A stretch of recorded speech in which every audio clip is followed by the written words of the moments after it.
What's up? What's up? Back again for another episode of the Grown and Greek podcast. And of course, we got to go over these housekeeping notes really quickly before we dive in. Excited for the convo. But definitely make sure that you like, comment, share, subscribe to the podcast on all podcast platforms, wherever you get your podcast. And of course, follow us on social media at Grown and Greek Podcast. And if you know someone wonderful in the D9 that we should have on the show, please DM me on IG at Grown and Greek Podcast. So he's an entrepreneur. He's a singer of multi-genres, opera, musical theater, and soul music. Cannot wait to dive into that. He finished Juilliard School in 2012. He is the founder of Vox Futura, a classical crossover quartet specializing in the combo of opera and soul. He is a member of the First Fam, Alpha Phi Alpha Fraternity Incorporated. Please welcome to the Grown and Greek podcast, Mr. Elias Hendricks. What up? What up? Thank you. Thank you. How are you? I'm doing fantastic. Great. Everything's going really well. Summertime, guys. So, Summertime. Yeah, Summer, it's great. summertime. Hey. I can't sing it like you, but that's my little ditty. that's showing my music knowledge right there. But so let's dive right in. You are fresh off of a ship from Africa. Yes. They flew me out to do a cruise off the Gold Coast, which is the coast that we're most familiar with as African Americans. It's where all the ports of no return are. Yeah. And I went to a few places. I went to Portugal, or a Portuguese island called Sao Tome, off the coast of Togo. And then I went to Cote d'Ivoire, Ivory Coast. And then I also Abidjan is the name of the city. I went to Dakar, which is where this representation is. This is the monument of the Renaissance that they built there. And also, where else did I go? It was so many places. I also went to Tenerife, which is another Portuguese island a little bit further up. And it was just an amazing experience. So you saw the monument there live and in person? I took this picture myself. Dang, man. Yeah, overwhelming, I'm sure. I mean, I feel so renewed, and just, I have such a deeper understanding of the diaspora, right? I know we don't know much about them, but they know everything about us, right? There's Really? pictures in there of Angela Davis, tributes to her. They have tributes to Barack Obama and Martin Luther King, where they have them painted. And in the painting, in the middle is the port of no return in between, which kind of represents what they feel about us. They really do see us as, kind of the manifestation of some dreams of theirs as well. So it was wonderful. And I had great music. The music went well. Did some new songs that I haven't, put out before. So it was a wonderful trip. Well, we're gonna talk more about that, but I want to go back to the essence of who you are, and who you have become to the world. And you started your career at what, 19, when you had your first performance in Italy as an opera singer. So you're from Alabama, Birmingham. Born and raised. You are an arts kid. You studied music and all of that stuff, but how in the world did you get from Alabama to Italy and singing opera? How that happen? I've always kind of always seen doors and just kind of didn't acknowledge them, or just went right through them, and it was kind of one of those things at that age.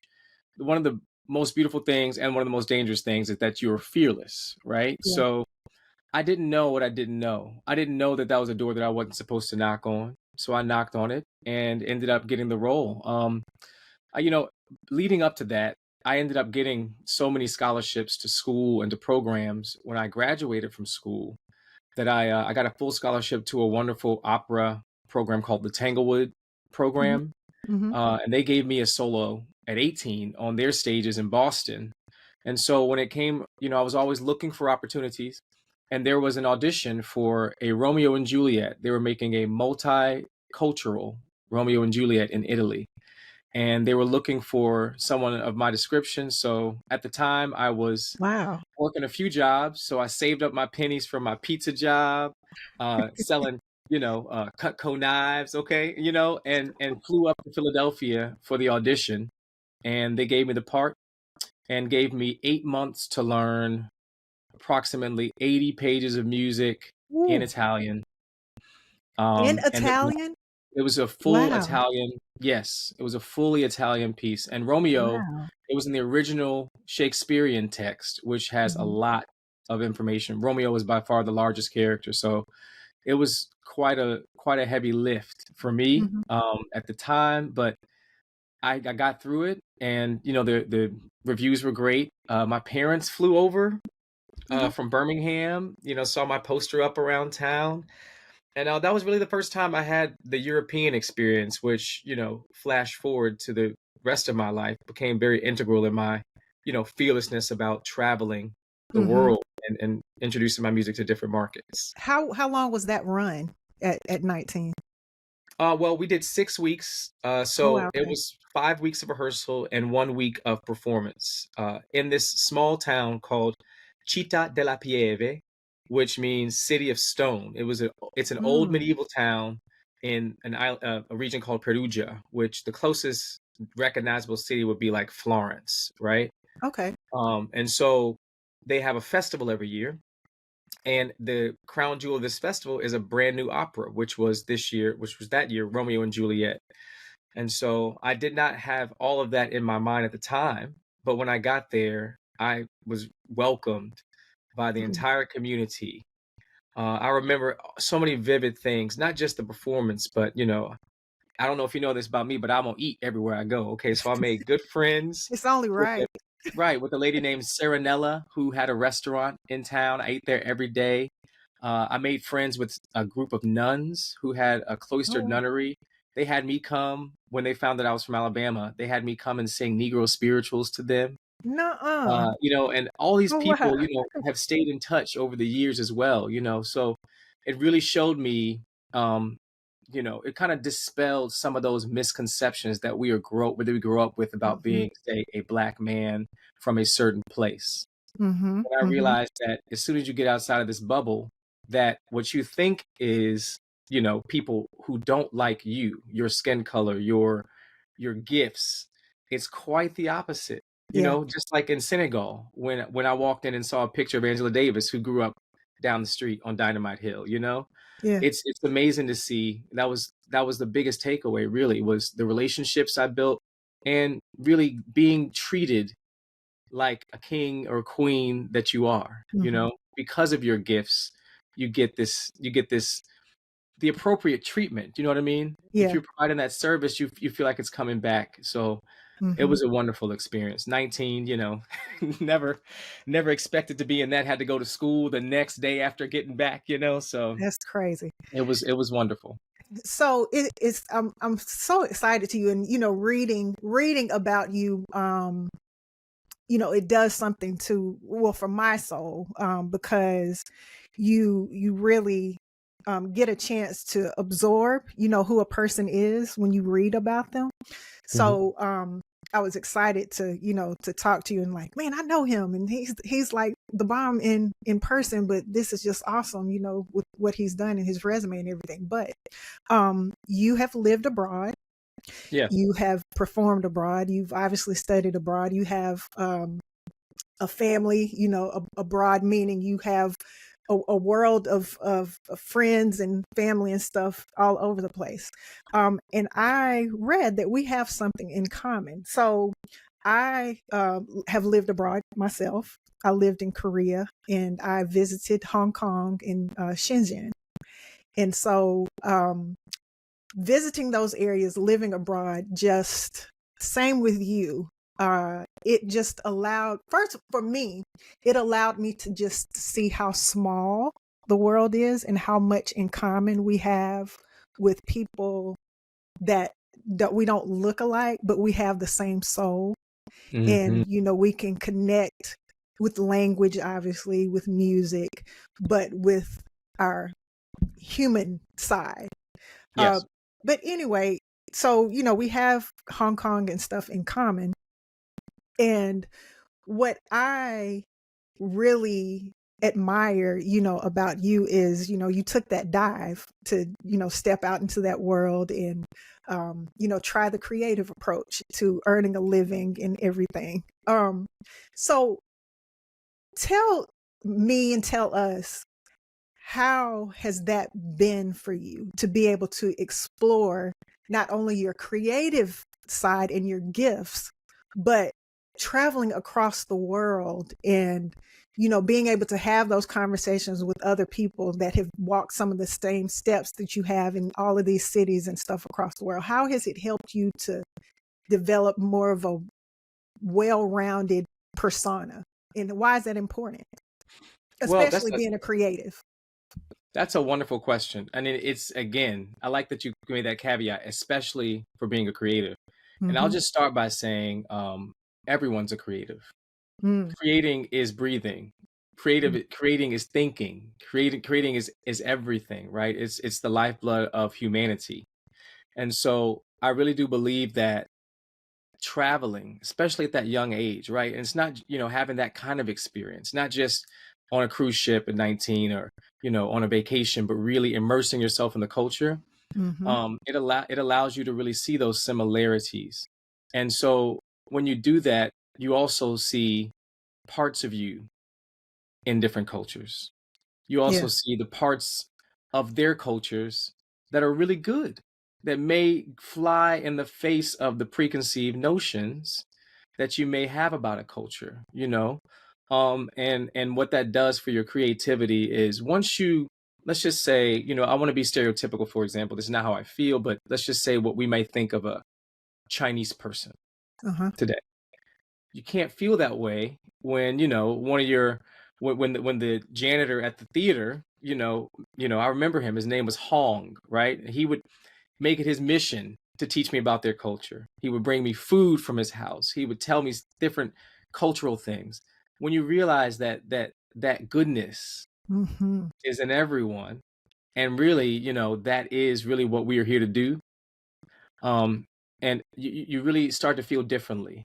And Mhm. another thing that really kept me away, was that goodness and humanity.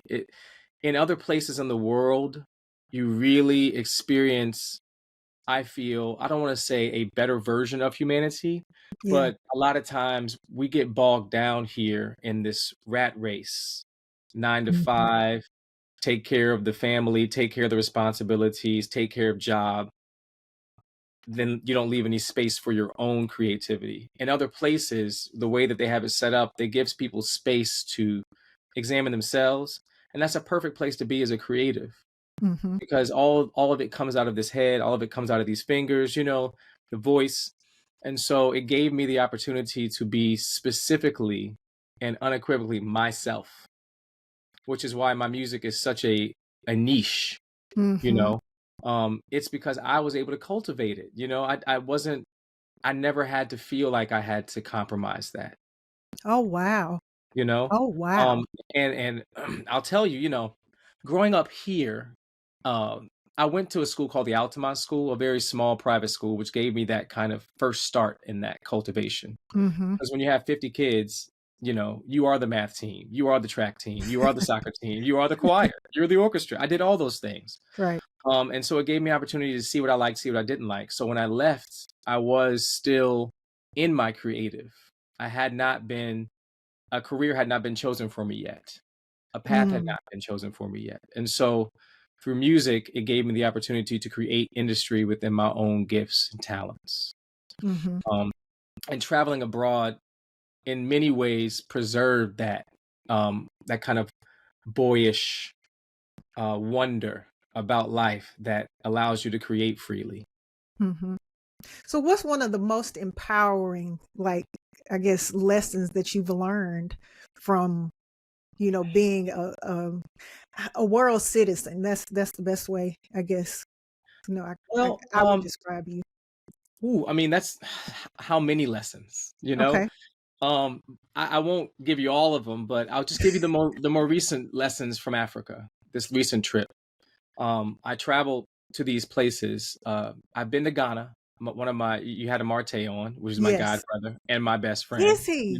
Yes, his father No. is my godfather, so he has taken me with my father to Ghana. I've been there, but this Okay. time I didn't go. I went to neighboring countries that speak French, and Mm. again, we think of these countries, some of these countries, as third world, and Mm-hmm. with that comes a preconceived notion of the people, right? Even as Black Americans, I don't know how many times I hear, I ain't going over there. Oh, who knows what's going to happen over there? Mind you, we have 150 shootings a weekend, you know what I mean, right where we're at. Yet Mm-hmm. something inside of us keeps us from experiencing that. And so I didn't say I have those, but I still I had some preconceived notions. And the ordinary person that I met there, right? Mm-hmm. Some of the people that I met, they really gave me an insight into really what it is to be a Black man in this world and how Mm-hmm. powerful that really is.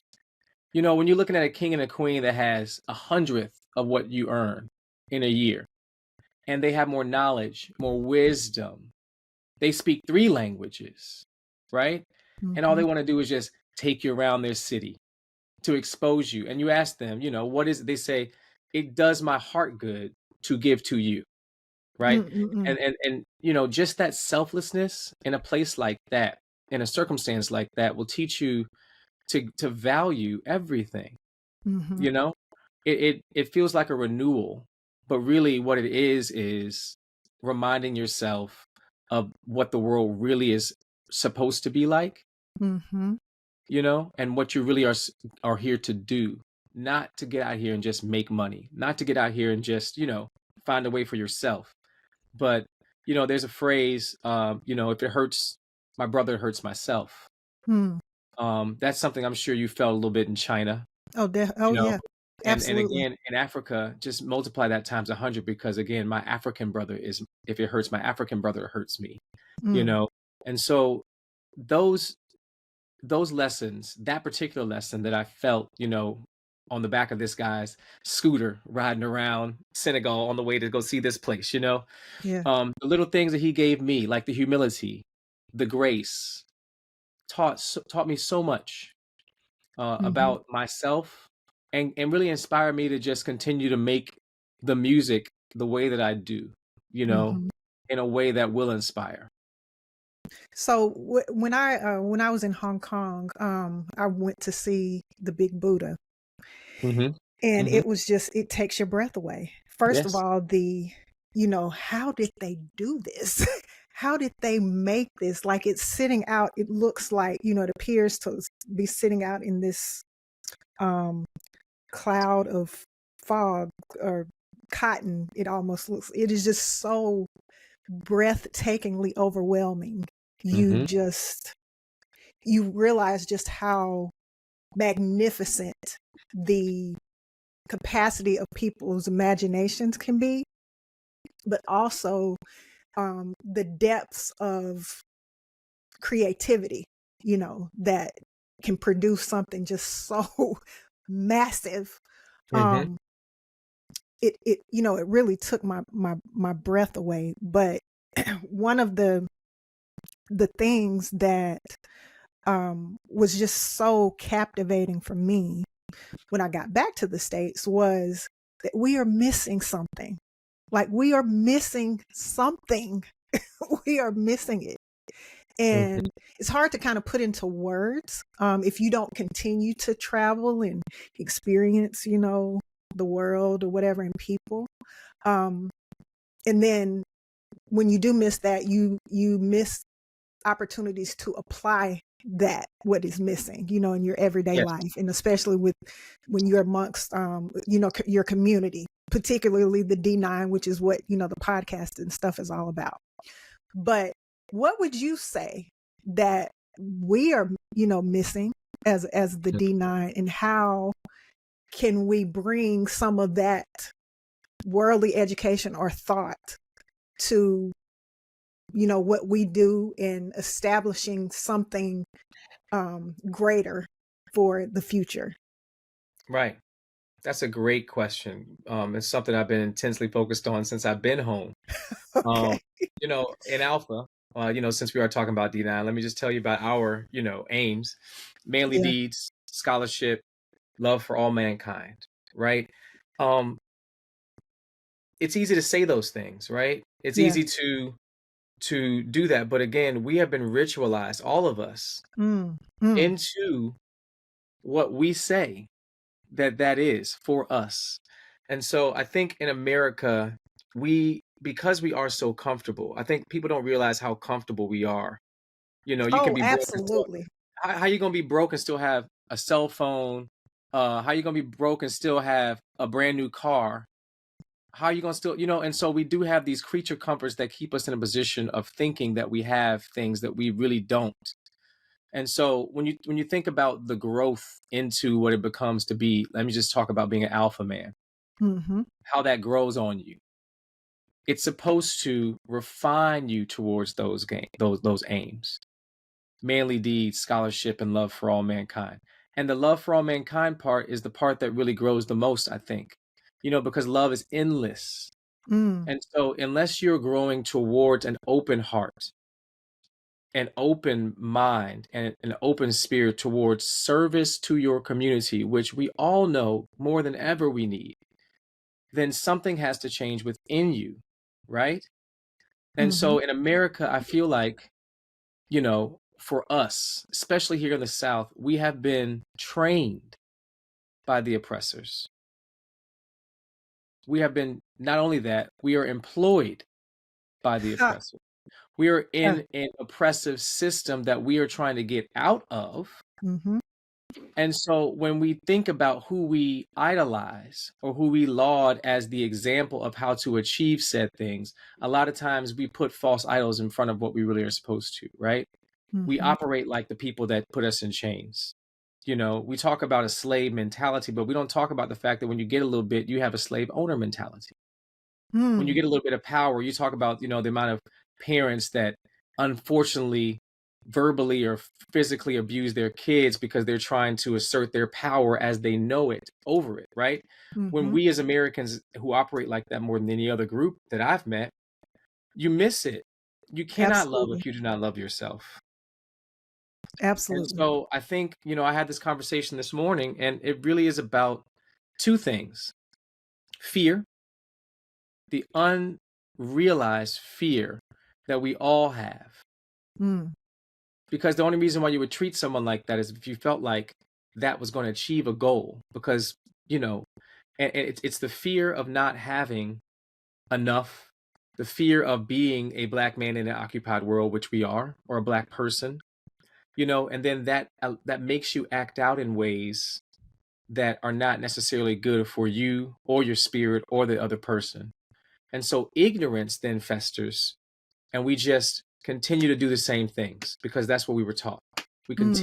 continue to do things we know logically are not right, but again, for us, I think we have to go back to the basics, the things I feel like we lost, especially in Mm. Birmingham. I think about my grandfather, Elias Senior, what he did not have: the comforts, the cell phones, the cars. What he did not have, but what he did have were the basics. And I feel like we have lost our essential understanding of those basics and how important they are to our community. And Mm-hmm. so as a D9, I think, we talk about this all the time: coming together collectively to create systems to help to create systems that will provide space for the collective mind to heal. Mm. Mm. Things like this. Yeah. Yeah. You can't understate the power of this. This could go viral, and then the next thing you know, you're reaching people all over the world again with this particular message. Mm-hmm. But a commitment to those aims, Mm-hmm. really a meditation on what that means to you, so that Mm-hmm. your creativity can come forth. I think that's what Amen. we're missing. Yeah. So you've broken, the mold, I think, with who you are, Mhm. your legacy that you are carrying, with your family, lineage, but you are doing something in a creative space that people have never really seen that I know of, and that's with Vox Futura. Hmm. Uh, let's talk about that. How'd you choose the name? Why'd you choose the name? And Well, I chose talk, Vox Futura. Well, we came about. Vox Futura was the manifestation of a dream I had in New York. Okay, okay. I was a big fan of Josh Groban and the Three Tenors, Mm, Three Mo yeah, Tenors, and I always yeah. wanted to do something like that. And so I was in on the West End in Motown the musical, and I decided to get a group together and do Britain's Got Talent. Mm-hmm. And so we did our first audition, and we had to make a name quickly. And I wanted to use something that was foreign but had significant meaning. And Latin is an ancient language, and it Yeah. really says classical. And Vox is voice in Latin, and Fortura is a play on future and strong. And so for in French is strong, future fortura, something that we created to signify strong voices of the future. And so that's how that came about. And it was also business wise trademarkable, which is hard to find sometimes. Okay, so I wanted to make sure I retained those rights when we left the show, which we did, Amen. which we Good. did. Good. So it really kind of just stuck with us, right? Hmm. But the brand, really what we're doing is what I call classical soul. Okay. And so that's the music I create. That's the music I create for Vox. That's the special guest I have coming on my shows. That's what they do. What we really are doing is taking what that was intended to do, and what it does now is to take classical music, which is the most popular music of all time in Western society. Opera was popular for 300 years. Mm. 300, right? And it was for a reason, because the way that it's constructed scientifically is made to create power within the voice, transformative vibrations through the voice. So I take that scientific healing model and I put it in music that does not have that opportunity. For example, one of our popular pieces is taking John Legend's All of Me, all right, and Mm-hmm. putting it in three parts, and having strings and slowing it down and really focusing on the words. And through that experience, what it does is kind of elevate that mono radio song, made for the radio, made for your earbuds, elevates it and puts those scientific classical elements in it to transform how those words make you feel. Mm. And so we did that on Britain's Got Talent. We remade a David Bowie tune because we were over there, called Heroes. Okay. Kind of sounds like something from Braveheart. Right. That won an award, won Song of the Year at the Black British Entertainment Awards, and got us all the way to the semifinals on that show. But that was what it was intended to do. And I think over there again, they got it. And so I was over there for an additional 6 years after that performance, traveling around and performing in all the major venues in London and around Europe as well with that sound. So that was the time that you were like living in London, Oh right? yes, yeah, yeah. Okay. Okay. 2016. 2016. Okay. And so you've been, I guess, technically back in the States for since when? The end of 2021. Okay. Okay. Wow. Mhm. Just because of Wow. COVID, you know. Okay. I really, I made it a priority in my life because I've been away for so long to come back and spend time with my family. It Yeah. felt like it was time to come home. I don't know if y'all know what I'm talking about, but it comes a time in every man's life to come on Yes. home. And so COVID really taught me that. I had a very interesting experience with a very close friend of mine, where I had to um, help him with the funeral arrangements for his mother in France Mm. because he could not travel. I don't remember. You remember the travel bans because of Mm-hmm. COVID? I had to Mm-hmm. do all of that in French. Oh my Take care of all. gosh. And so through that process of doing that for someone very, very dear to me, it refined my own perspective about, I felt like I had that kind of question. What are you doing here right now? Mm. Are you working? Has your time come to an end? And it felt like it was time to come home. And I'm happy I did, you know, because Yeah. now I understand why all these experiences were put into me. Now I could move from the person going out and performing to, in many ways, becoming someone that can teach through my Mm-hmm. experiences here. And being abroad, for me, and I have to relate it because this is such a reflective conversation for me, and it makes me miss it makes me miss so much traveling and being abroad. But Mhm.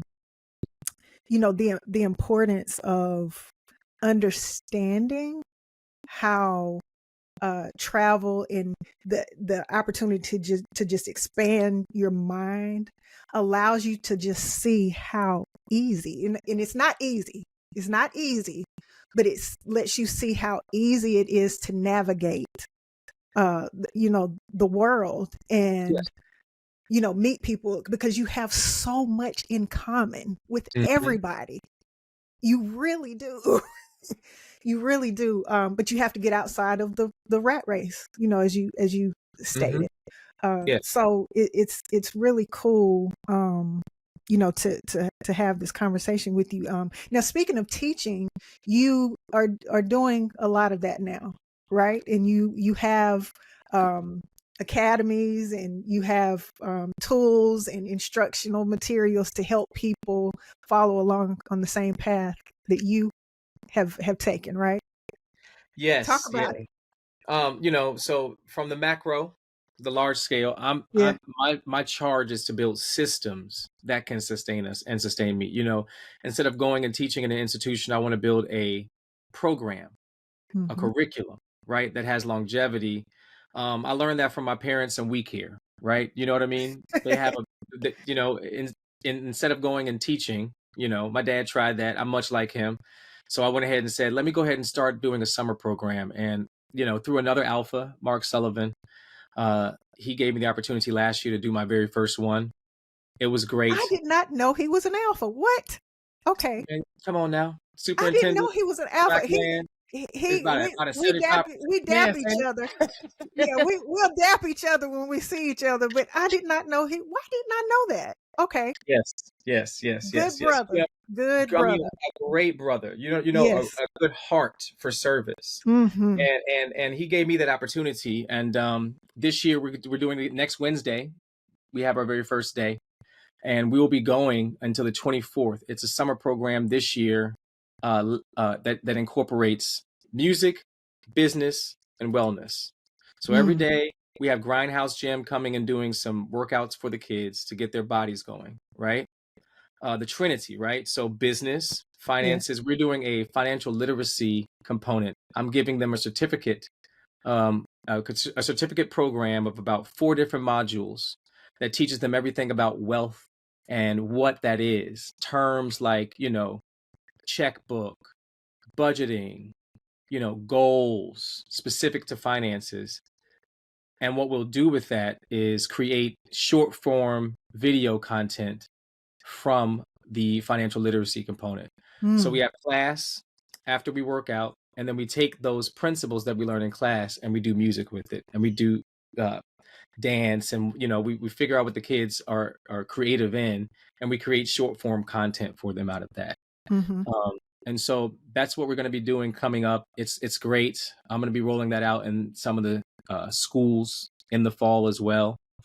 And I also have in development a program called Smooth Sailing that Yeah. teaches performers, any kind of entertainer, uh, how to change their industry from just being a performer that does land-based gigs to open themselves up to cruises. Mm-hmm. Because again, um, you underestimate the power of travel. And a lot of my friends back home who've never been exposed to that community could never imagine being paid to fly to Africa to do a cruise. And 90% of the musicians that I know here in town and around are more than capable, Absolutely. more are better than half the people that I see on the ships today. Absolutely. And so, and again, as a black man, as a black person from this area, I know that the best thing we could do with our money and our time is to travel, Mm-hmm. because that freedom begets more of all of those things. Mm-hmm. And so I'm really interested. I'm really, really charged about doing that for my adults. I want to shout out United Wealth Education for providing me with the books for the summer camp as well. And, just again, not just that, but again, even with my concert coming up, I have a concert coming up at the museum where myself and a Ghanaian opera singer on June 26th are coming to do music. And Mm, of course, that's going to be, he's bringing songs from Cameroon, Zimbabwe, South Africa. I'm bringing Negro spirituals, and we're doing opera as well. mm, And so even that is a teachable moment. You know what I mean? He's going to be bringing music that most of us will never hear live. mhm. And so at every moment, I'm trying to infuse those teachable moments as best I can. Not to browbeat you over the head, but to use music, as the conduit. Because Mhm. if it sounds good, you're gonna like it anyway. Yeah. Have you had your, your epiphany, your aha moment, your moment that you were like, yeah, this is it? Or are you still getting Oh, there? come on. Come on. I had that moment at 18 on that stage in Okay. Boston. I had that moment at 19 on that stage in Okay. Italy. I had that moment, but it's an ever evolving moment maker, right? My life as a creative is to continue to make those moments. And my latest one was on the ship in Africa. Yeah. I got a chance to do brand new music, just me on the piano. And as a creative, Vox Futura at that time, as you can see here, was my greatest achievement, but it was also a safety blanket, if you know what I mean. It was Mm, me. I was creating music not just for me. I had three other guys with me. This was exposing. I don't have a band. I don't have any singers. It's just me on the piano doing what I love in its most authentic form. And so that was an aha moment for me, mhm. to say, you know what, Elias, you're ready to do it on your own. Yeah. And it may seem weird, even though I've done it for years, but my own music, right? Coming out of my own shell, this is to me the manifestation of me moving home, these songs Mm, I've had to give. So all of that broad experience, along with the grounding that comes from blooming where you're planted, you know? mm. Um, so that was the latest one. And I hope that my life is a constant evolution. So I'm constantly having those moments. So what does legacy, look like when you get to the place where you're ready to, I guess, hand it over? What does Mhm. that look like for you? And Ooh. let's talk about, career. Let's talk Mhm. about family man. Let's talk about alpha. Talk Mhm. about all of those layers. Well, legacy is just that. Legacy is to be left in all of those things. I forget who said this. Ours is not to wonder why. Ours is just to do or die. Mm, To do or die. I'm not focused on my legacy. I'm constantly trying to create more experiences for me right now so that my light can so shine, you know? mhm, And through that light, the legacy will be told through other people about what it is that I'm doing currently. So when I think about it, I think about my grandfather. I think about my godfather, Dr. Paul Mamo. I think about my father and the legacy that I can tell about their lives. And I can only hope to be able to have that kind of feeling of someone to have that kind of feeling about me, you know? And so through Alpha, my legacy is tied up into, of course, my dad was a 66 Alpha from Clark. My legacy through music has lineages as deep as Paul Robeson, you know, mm, as deep as Roland Hayes, Stevie Wonder, there's people whose shoulders I stand on to create my own slice of that pie. So that if one day someone sees me in that light, then there is a body of work for them to go and research. One mhm. of my heroes, Andre 3000. You know that Okay. man. That the Outcast or Criminal was the first album I ever felt like I understood what music was like, Wow. and Wow. lyrics. Okay. And so you think about his legacy. Mhm, He's not worried about that, but my goodness, what a life and lessons that he's allowing us to see through him. And mhm, so I think that, again, focusing on the task that God has put in front of you, he will elevate your light to touch whomever in his kingdom that needs and has eyes to hear, or Mhm. eyes to see and ears to hear what it is that he's put through you.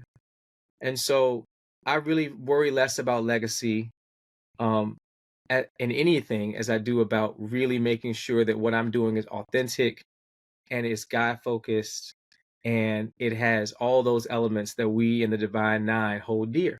Mhm. You're serving, So, period, and serving that's what it's about. is serving, you know? So I want to talk about now another layer Mm. of who you are. You co-own, right?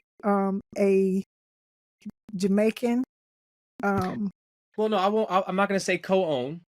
okay, Um, no, but my my partner, my girlfriend Christina Renteria, okay, is CEO of okay. Jake's.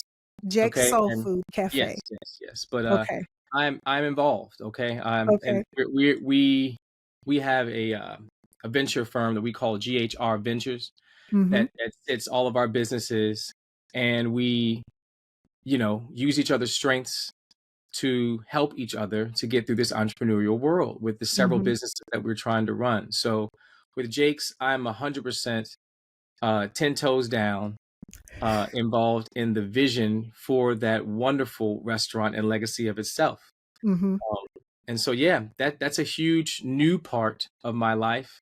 My Okay. grandfather had Bud's Cafe and Grocery Store for 40 years in Pacifico, I you know, remember. Wow. Okay. and so, it's so funny that you bring that up because a few weeks ago, I was mopping some floors, at Jake's, helping to close down. I was like, boy, if I don't feel just like my granddaddy right now. You know what I mean?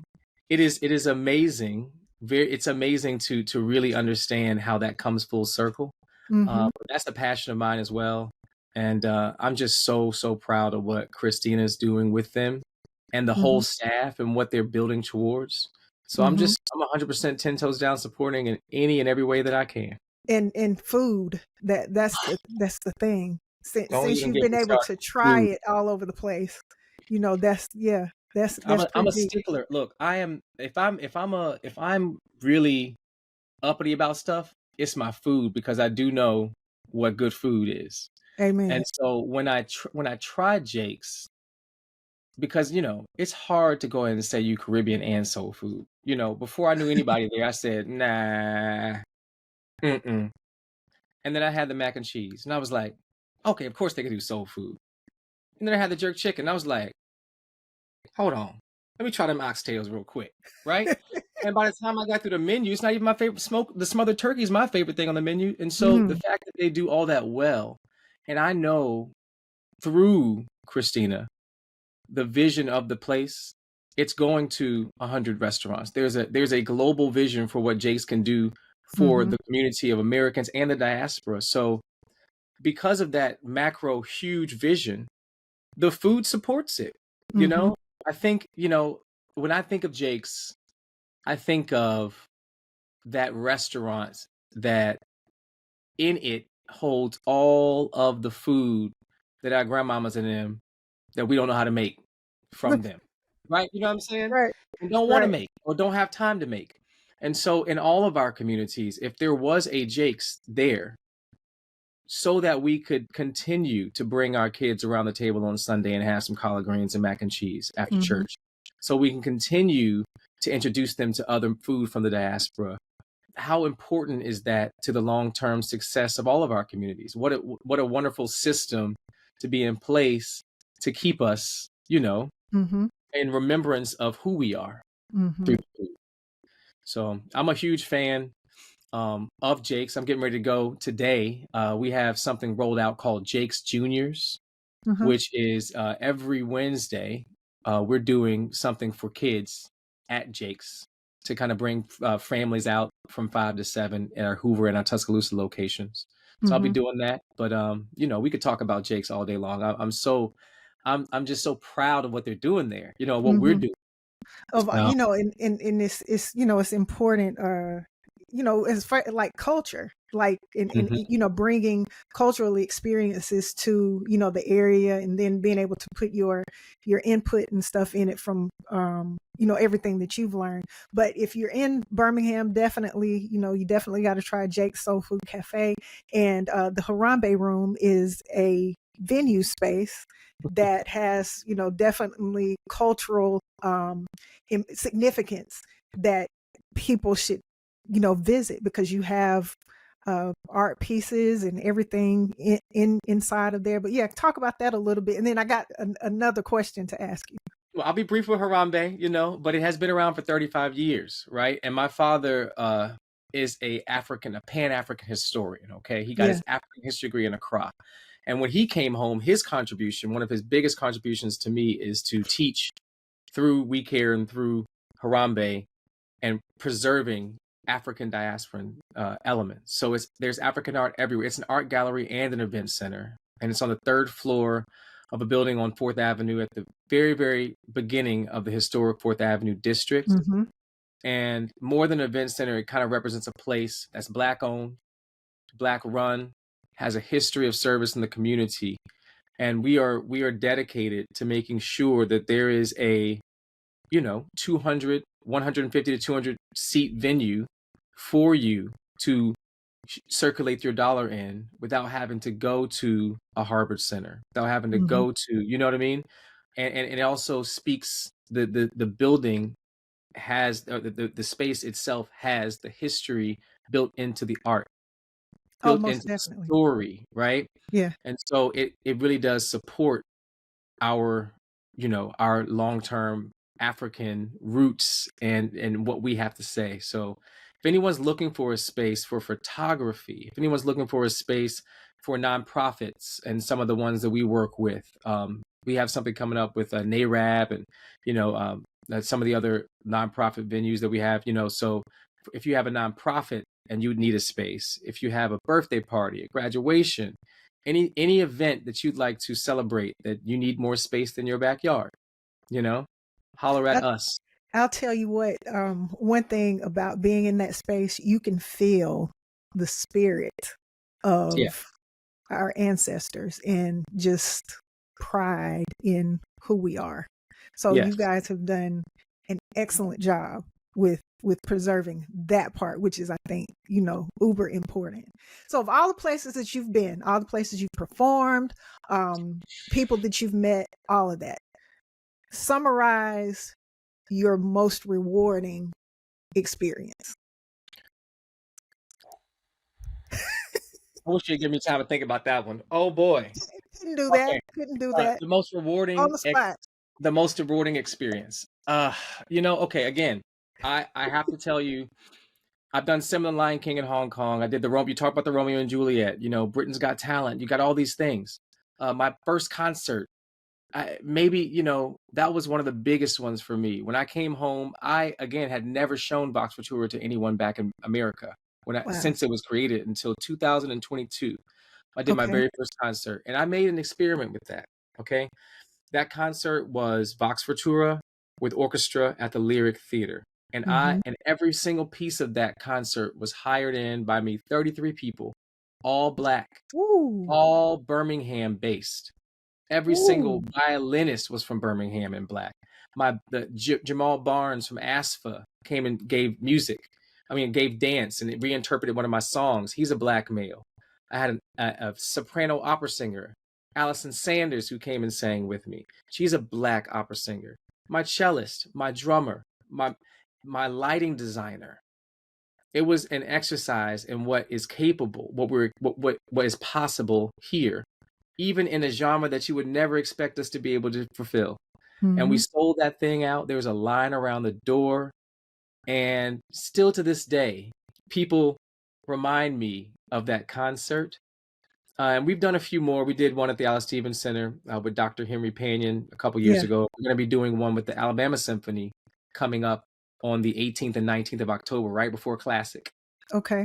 And so those I'll probably have another one to tell you about next time. But Uh-huh. that was an experience for me that it's one thing to perform in Wembley Stadium or at Royal Albert Hall or Carnegie Hall, right? I don't know those people. Okay. Right. I love the amazing opportunity to be chosen to be able to do that is corroborating for my ego. Yeah. But for my spirit, when you can look out there and you see, ain't he this, cousin that, Yeah. you know what I'm saying? And I'm out here singing a note that I never expected my folk to get. Like they're, oh, like, you know what I mean? And you look out and they're just like crying, transformed. There is a different level of acceptance and corroboration that comes in your spirit when you get that. Not, you know, it's not even someone telling me good job. It's the feeling that that place had on that day. It's what I was able to impart into and to take away from that experience from my own spirit. There is nothing like performing for your family and your friends. Nothing more nerve-wracking, because we'll talk about you now. Oh yeah. Oh yeah. But when you get it right, and then you also see that that experience has transformed them, and you know that the next day at the barbershop, the next day at the, you know, at Jake's, you're going to run into someone that you grew up with telling you how what you've done has changed them. That to me is really what, and that's what music is really for. Excuse me. That's what music is really for. And that was an experience that I'll never forget, you know, and I'm looking forward to doing much more of that. They look at you differently too, you know, like they like, you know what, you know, we didn't know, but now we know, we understand. Right. Why you did it this way, and and we couldn't understand, like, what are you doing, you know, back then, but they realize it when they see the fruits that have spawned from, you know, what was inside. So that's so commendable. That's awesome. So how can people keep in touch with you? I know you got a show coming up. You got one coming up later this year, but how can people follow? I've been following everything on social media about your trip in Africa, and it's just been so inspiring. And then, you know, from talking to Amarte, I'm like, man, I gotta go over there. I gotta figure this out like quickly. But yeah, how can people, you know, follow and keep up with you and support you? Well, I've made a commitment this year to be on social media a lot. I call this campaign Share the Gifts. So I'm singing on there constantly. I come out of a meditation and I send a little message about what God told me that day. So if you want to follow me on TikTok at The Real Elias Hendricks.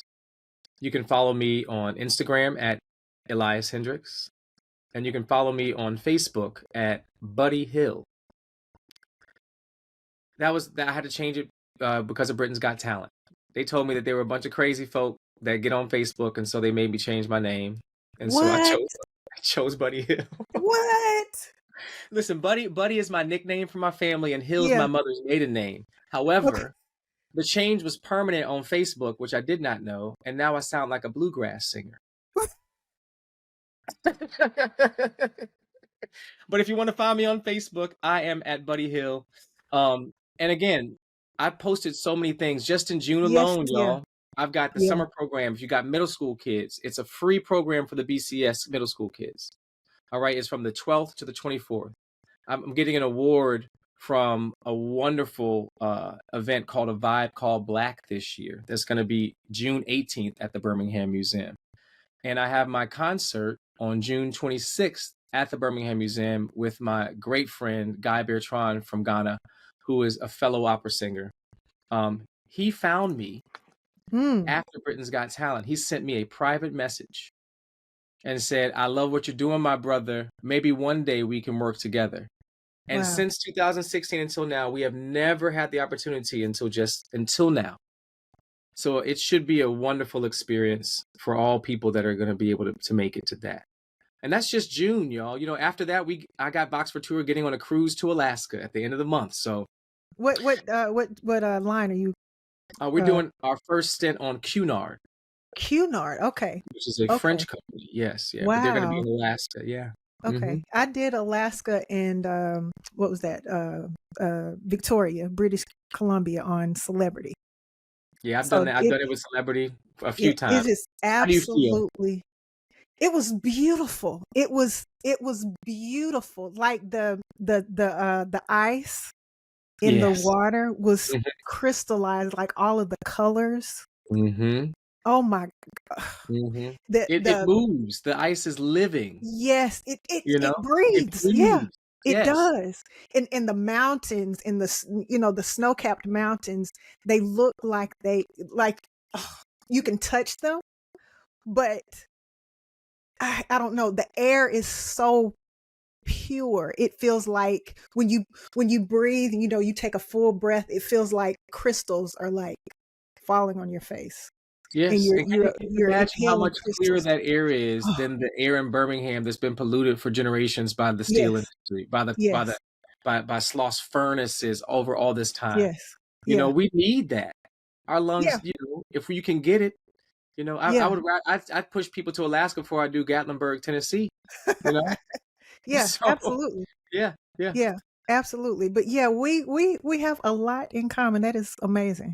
Mhm. I'm so glad to meet you after all of these years of hearing your name and people saying how wonderfully talented you are and just how wonderful you are, and your sister and all, just knowing you through her is just it's so awesome to talk to you, and I cannot wait for more stories and more opportunities to celebrate what you're doing, because I just think it's absolutely wonderful.